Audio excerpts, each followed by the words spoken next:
विशेषाधिकार हनन का प्रस्ताव स्पीकर के मना करने के बाद भी लोकसभा में पूर्व चीफ जस्टिस ऑफ इंडिया के खिलाफ दिया था आपत्तिजनक बयान। बिहार में आज नीतीश कैबिनेट का विस्तार, सूत्रों के हवाले से खबर। बीजेपी की तरफ से 9 और जेडीयू के 8 नेता लेंगे मंत्री पद की शपथ। शहनवाज हुसैन का नाम भी नए मंत्रियों की लिस्ट में शामिल।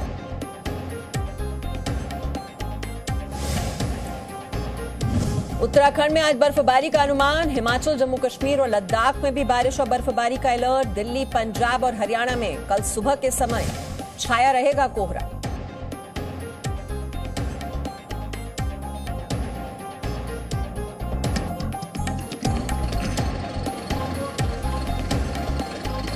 नमस्कार, मैं हूं अमित प्रकाश और आपको इस वक्त मैं ग्राउंड जीरो से वो तमाम तस्वीरें दिखाने की कोशिश कर रहा हूं।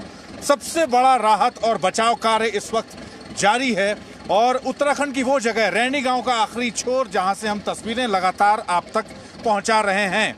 ये रेस्क्यू ऑपरेशन लगातार चलाया जा रहा है, पूरी रात ये रेस्क्यू ऑपरेशन चला है और इस वक्त जो खबर है वो ये है कि अब से थोड़ी देर पहले, जहां से मैं आपको ये तस्वीरें दिखा रहा हूं, जहां से इस वक्त मैं लाइव ऑन एयर हूं, 2 शव निकाले जा चुके हैं, यानी कि कुल 28 शव अब तक मिल चुके हैं और 171 लोगों के लापता होने की जानकारी अभी भी है। 171 लोग अभी भी इस पूरे हादसे के बाद, ये जो पूरी त्रासदी आई है उसके बाद मिसिंग है। हम आपको जरा सीधी लाइव तस्वीरों के साथ इंफॉर्मेशन साझा करते जाते हैं। जो तस्वीरें आप इस वक्त देख रहे हैं, ऋषि गंगा प्रोजेक्ट का वो आखिरी रैनी गांव का वो आखिरी छोर, जहां ऋषि गंगा प्रोजेक्ट का मेन साइट ऑफिस था, वहां से ये लाइव तस्वीरें आप तक हम पहुंचाने का प्रयास कर रहे हैं, जिसके तहत इस रेस्क्यू ऑपरेशन में अब तक 6 मशीनें यहां पर लगाई जा चुकी हैं। आईटीबीपी, आर्मी, एनडीआरएफ, तमाम एजेंसीज पिछले कई घंटों से इस बचाव कार्य में लगी हैं।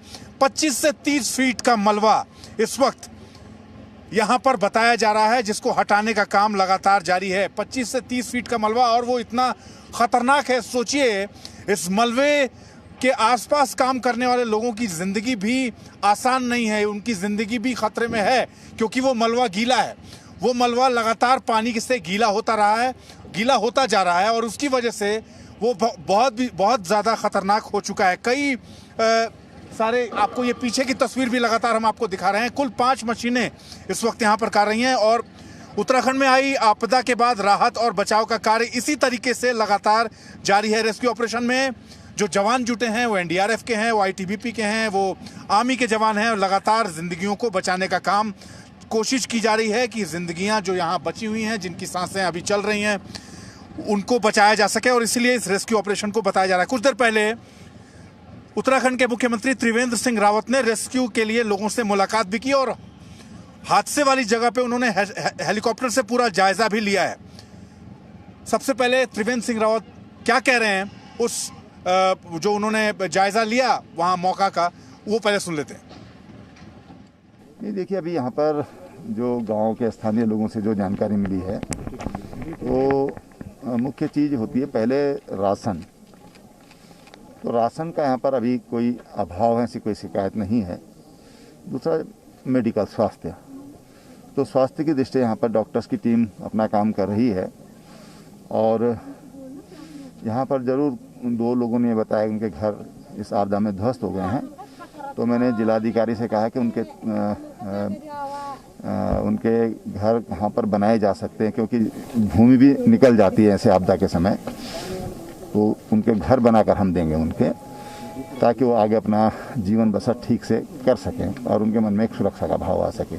आपको एक और तस्वीर दिखाते हैं जिसमें त्रिवेंद्र सिंह रावत ने वहाँ जो लोकल लोग हैं, जो स्थानीय लोग हैं गांव के, उन लोगों से बात की। क्या कहा उन्होंने, क्या बातचीत की उन्होंने उनसे, जरा वो सुनिए।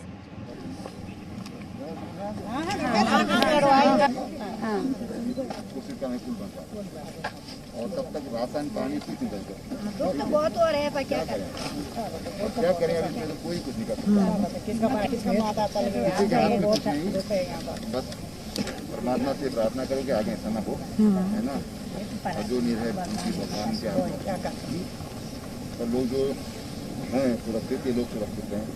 सर वो रात में कैंप भी किया सर उन्होंने, सर मेडिकल सप्लाई भी बहुत सारी है सर, अभी भी वो यहीं पे है। मेडिकल की चिंता नहीं है, पूरी व्यवस्था है। हाँ ये वाला काम करें भी आज बोलने कोई किसी को भूखा नहीं लगे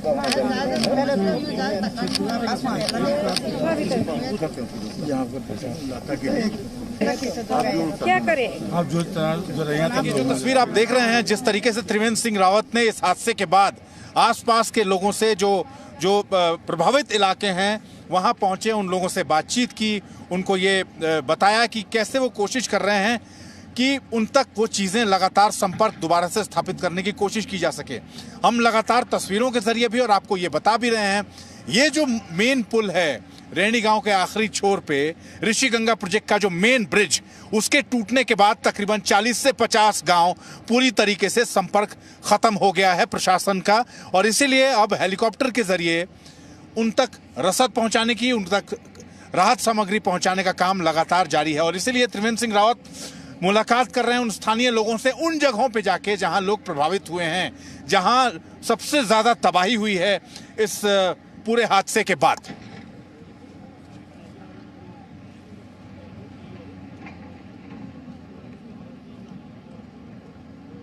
देखिए, मैं आपको साथ साथ ये भी बता दूं, हम अपने रिपोर्टिंग के जरिए आपको ये बताना चाह रहे हैं जिस वक्त ये तबाही आई होगी उस वक्त की तस्वीर क्या होगी। दोबारा से एक बार दर्शकों को बता दें, जिस जगह पे, जिस ग्राउंड जीरो पे हम खड़े हैं, वो ऋषि गंगा पावर प्रोजेक्ट का मेन साइट ऑफिस, रैणी गांव का आखिरी छोर। तस्वीरें ये भयावह तस्वीरें, और इन तस्वीरों में आप शायद उसकी इंटेंसिटी का अंदाजा शायद लगा पाएं।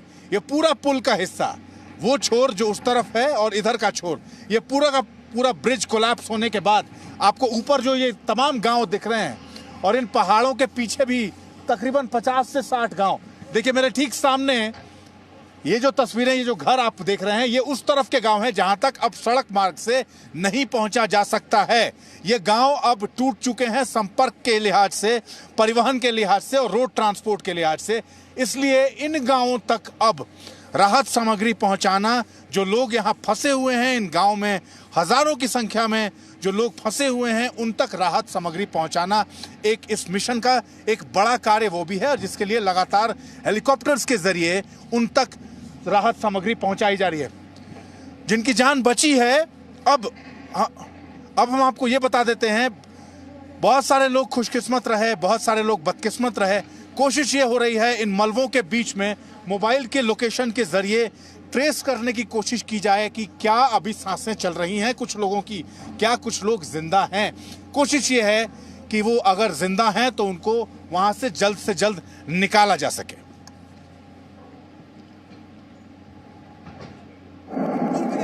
गंगा जो है तबाही मचा रही है। ये उत्तराखंड के चमोली में रविवार को आई त्रासदी के निशान है। हर तरफ मलबा ही मलबा दिखाई दे रहा है। तपोवन के मुख्य सुरंग में रेस्क्यू ऑपरेशन अब तक जारी है।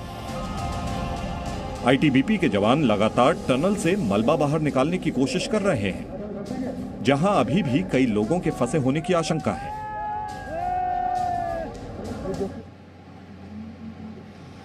देखिए, इस वक्त हम ये तस्वीर रोक रहे हैं। इस वक्त प्रधानमंत्री नरेंद्र मोदी राज्यसभा में 4 सांसदों के रिटायरमेंट के बाद कुछ बोल रहे हैं, जरा सुनते हैं पहले उनको। इवन कश्मीर की भी बारीकियां जब उनके साथ बैठता था, कभी कभी तो वो परिवार के साथ भी आते थे, इतने अनेक पहलू मेरे सामने रखते थे, वो मेरे लिए भी बड़ा एनलाइटनिंग रहता था। तो मैं हमारे इन दोनों साथियों का, जो मेरे साथ व्यक्तिगत रूप से नाता रहा और जो जानकारियां मुझे वो मिलती थी, मैं उसके लिए उनका हृदय से आभार भी व्यक्त करता हूं। और मुझे विश्वास है कि उनका कमिटमेंट और उनकी क्षमता, ये दोनों देश के लिए और विशेष करके जम्मू कश्मीर के लिए काम आएगी। देश की एकता, देश के सुख शांति वैभव को बढ़ाने में काम आएगी, जब मुझे पूरा विश्वास है। हमारे एक साथी शमशेर सिंह जी, अब तो याद भी नहीं रहा कितने सालों से मैं उनके साथ काम करता रहा हूं। क्योंकि मैं संगठन की दुनिया में का इंसान रहा, इसी क्षेत्र में मैं काम करता था, कई वर्षों तक जम्मू कश्मीर में भी काम करने का मौका मिला।